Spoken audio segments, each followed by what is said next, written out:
નમસ્કાર મિત્રો, કેમ છો? તો હવે છે ને આપણે મગફળી વાવાઈ ગઈ છે. મોસ્કા વાળા બંધો થોડુંક બાકી રહ્યું છે, ચાલુ છે. આપણા કરણભાઈ દવા છાંટે છે. આ છે ને ઘાસ ન ઉગે એના માટેની દવા છે, ઉપર પટ બની જાય, નહીં તો શું છે ઘાસ બહુ થઈ જાય છે એટલા માટે. તો મિત્રો પાણી ચાલુ કરી દીધું છે આપણે મગફળીમાં, તમે જોઈ શકો છો. હજી પહેલું ને બીજું નાખું જાય છે. દવા છાંટવાનું પણ ચાલુ છે. વાળ દો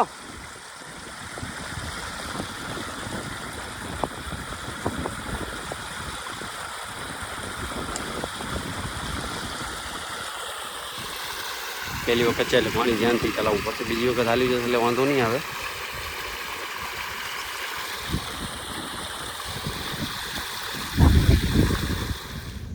તો મિત્રો કેટલા થયા છે? 1 2 3 4 5 6 અને 7માં આવે છે પાણી. નાના છે, જલ્દી વળાય છે. કંઈક છે ને ખાડા ઢેબા છે ને એટલે થોડુંક તકલીફ થાય છે પાણી આવવામાં, પણ ભરાઈ જાય છે. થોડુંક મોડું ઓલું કરીએ છીએ. જો આગળમાં એવું જ હતું. બાકી તો આના પછી અઠવાડિયું રહીને બીજું પાણી આપવું પડશે. થોડા આમ ટોપલા નીકળવા માંડે ને જમીનમાંથી એટલે ખરી જાય, ફરી રહેતી એટલે બિયારણ વ્યવસ્થિત ઉગતું થઈ જાય.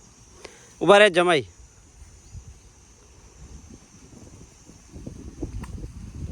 ઉપર કારણ કે આ ભાગ છે ને થશે નહીં એટલે જલ્દી કરવું પડે, એટલે થોડુંક પાણી આવી જાય પછી વાળી દઈએ. હું આનામાં હાલ્યું જશે પાણી, તૂટશે નહીં પાળો એટલા માટે. મિત્રો આપણે આ દવા ઉડાડી છે, સ્ટોમ્પ એક્સ્ટ્રા બીએસએફની છે. અને ઝેર કયું છે વાંચી લો, હર્બિસાઇડ છે, પેન્ડીમેથિલિન 38.7% CS. ફોર્મ્યુલા એવા છે ને ખબર ન પડે આપણે શું છે અંદર. જો બધું ભાવ શું જો 4410 રૂપિયા એટલે MRP છે. આ કંઈક 3000ની આસપાસ હશે, 3035.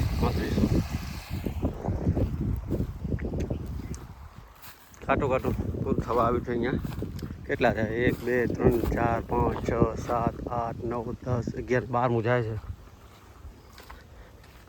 પહેલી વખત છે ને ધીમે જાય છે પાણી, પછી સેકન્ડ ટાઈમ છે ને આ દબાઈ ગયું જમીન એટલે વ્યવસ્થિત હાલ્યું છે બધું.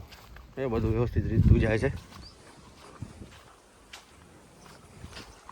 આજે 13 તારીખ છે ને, 16 તારીખને બધા ટોપલા ઉપર આવી જશે, મતલબ દાણા ઉગવાનું ચાલુ કરી દેશે. અંદરથી બીજું નીકળી આવશે, બતાવીશ તમને હું. ડેલી મગફળીના બ્લોગ આવશે, વચ્ચે ડ્રેગન ફ્રૂટના પણ આવશે. જે આપણે પાક વાવ્યો એનું તો જણાવીને આપે. થાય એવું છે કે ડ્રેગન ફ્રૂટના વિડીયો નાખું ને તો રીચ વધુ આવે છે, કારણ કે એનામાં નીચ સેટ થઈ ગયું છે ડ્રેગન ફ્રૂટ એમ, એટલા માટે. પણ હવે આ વિડીયો પણ જોજો, શેર કરજો તમારા મિત્રો સાથે, મિત્ર વર્તુળમાં. કારણ ભાઈ આપણે દવા છાંટે છે. જો 60 ml સાચે માત્રા કહેવાનું ભૂલી ગયો, 60 ml નાખી છે 15 લીટરમાં. એ શું કામ કરશે? જમીન ઉપર જેવું પાણી ટચ થશે ને એટલે પટ બનાવી દેશે, એટલે અંદર સનલાઇટ ના જાય ને એટલે શું છે ઘાસ ઉગવામાં તકલીફ પડે. કારણ કે હરેક ઝાડને સનલાઇટ જોઈએ. દાણાની તકલીફ નહીં પડે, કારણ કે એના ઉપર આપણે ઓલરેડી એવરોગોલ્ડનો પટ આપેલો છે, એટલે બૂસ્ટર છે. અને સાથે કાળી ફૂગ પણ ના આવે, બધું કામ ભેગું કરે છે.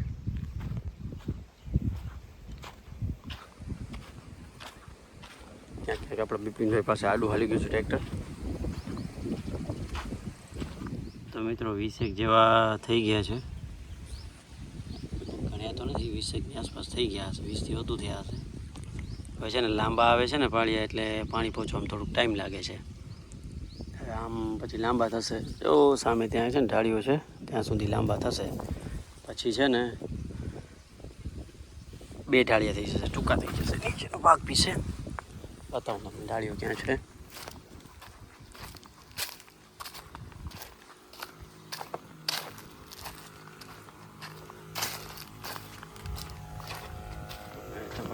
ચાલુ છે અહીંયા.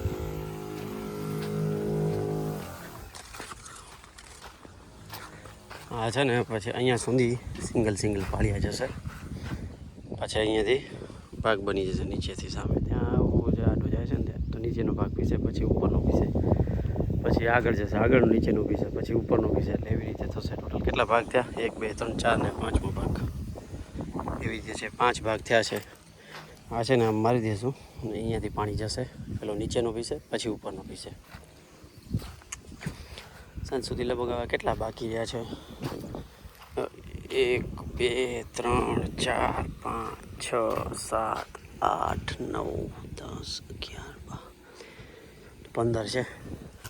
15 છે જમાઈ. 15 પાળિયા છે હજી. આજે હાંજોથી જેટલું પીરાય એટલું આખો પીરાઈ દો. આમાં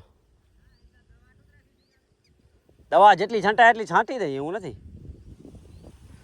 દવા તો છે થોડી કેટલી છાંટી દઈ, પછી કાલે નવી લઈ આવશું એટલે વાંધો ના આવે. જો ચાય આવે છે આપણા માટે, કાવો છે, કાવો દેશી કાવો, અને દૂધ ના હોય એટલે ચાય પત્તી અને ખાંડ પાણીથી બનાવે, બહુ મજા આવે. એટલે દૂધવાળી ચાય કરતાં તો મને બહુ ભાવે. સવારના 5 વાગે ઉઠીને પીવું છું આ વસ્તુ. અડધો 1 કલાક થયો, તડકો નથી, થોડુંક ઓલું થઈ ગયું છે વાતાવરણ. આ ચંદુભાઈના આંબા છે, હજી ઉતાર્યા નથી. નીચેનો ભાગ ઉતારી લીધો છે વેપારીએ, 15 લાખમાં લીધો છે વેપારીએ. કેરીઓ સારી છે, ઉતારે છે ધીમે ધીમે. શું છે ખબર નહીં હવે. આ છે ને કચરો આ લોકોએ આમ ફેંક્યો છે ને, આપણા બાજુ આવે છે, બધું સાફ કરાવવું પડશે. વરસાદ પછી બધો શિયાળે બધું સાફ કરાવી દઉં. લીમડા બધું કાપીને એકદમ વ્યવસ્થિત કરી દઈશું. આ બધા ઘાસના બધા કાપવા પડશે. આ છે ને આપણે પાઇપલાઇનની ઓલું છે, ઉપરથી આમ પાઇપલાઇન આવે છે તર માટે, એનું એરવેન્ટ છે. એ સીધી જાય છે, 5-6 ફૂટ ઊંડી છે નીચે, 5-1 ફૂટ છે નીચે જમીનમાં, એટલે ઉપર ક્યાંય નડે નહીં એવું છે બધું. તો મિત્રો દવા અહીંયા સુધી છંટાણી છે, જો નિશાન કરી ગયા છે, કારણ નિશાન કરી ગયું છે. આમ જશે, જેટલું હાલે એટલું કરશું, પછી નવી કાલે દવા લઈ આવશું. કેવું લાગે છે નહીં? અરોરા કહેવાય શું કહેવાય? અને અરોરા તો ન કહેવાય, કહેવાય ઇંગ્લિશમાં હોય તો કમેન્ટ્સમાં જણાવજો, કંઈક સાયન્ટિફિક ભાષામાં કહેવાય કંઈક. આ વાત કરતા જો આ છે ને લીક છે થોડું, હજી હું તો ઉપર લઈ લઈએ, જો લઈએ ના વાંધો ના, તૂટી જાય છે, બીજું કાંઈ નહીં. આંબામાં જો શેવાળ થાય છે. સવારમાં એને તડકો મળે ને એટલે અહીંયા તડકો જ્યાં આવે ને, પાણી ભરાયેલું અને તડકો આવે એટલે ત્યાં શેવાળ બને. આ જો ગાર્ડનના કારણે સુકાઈ ગયો છે આખો આંબો.